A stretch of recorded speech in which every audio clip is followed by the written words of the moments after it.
Tungyang Kapampangan, impepakilala king first AI real estate platform king bansa. Pakibaluan tayo iti, king report ng Patricia Mamangon. Metong kang OFW o maninton bale o investment na swak king kaya kang budget o lokasyon. Pepa kilala ya ngayon June 3 ing Mapiles AI. Ing pepa mo munang AI-powered at Pinoy-developed real estate platform king bansa. Gera pa ning official launching king Orchid Gardens king syudad San Fernando. Layon ning platform ing gawang mas malagwa, safe at usto ing pamanyali at pamamisaling property king Pilipinas gamit ing artificial intelligence.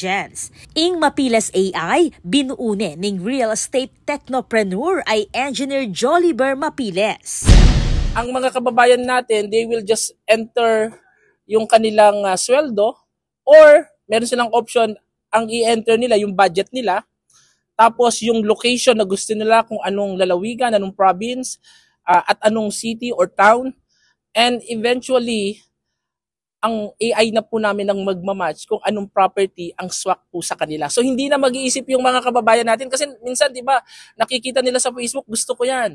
Tapos mag-inquire sila ng mag-inquire pero at the end of the day hindi pala sila qualified to buy that kasi hindi kaya ng budget. But this AI power, this Mapiles AI, i-input mo lang yung mga parameters na yon and you eventually it will do the automatic matching ng property para sa iyo.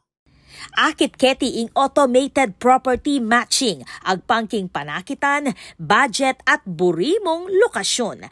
Ating AI chatbot amamye real-time information king presyo, developer, lokasyon at amenities ning balang property. We want this a one-stop shop for all real estate home buyers. Metong mo naman karang feature ning platform ing Mapiles Score. Metong nga sistema na lalawi king balang listing base king presyo, kalidad, reputasyon ning developer at aliwa pa bang makasawop king mas ustong desisyon. Magumpisa ing serbisyo king Pampanga at tutukin ang i-expand king Bulacan, Tarlac at Bataan.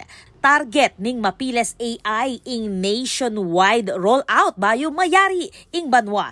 Ing event, tegunan deren brokers, representative karen bangko, LGUs, developers at tech partners ibat king Central Luzon. Ako po, Patricia Mamangon para king News Force Pampanga. Balitang tutuking balen, susuyo.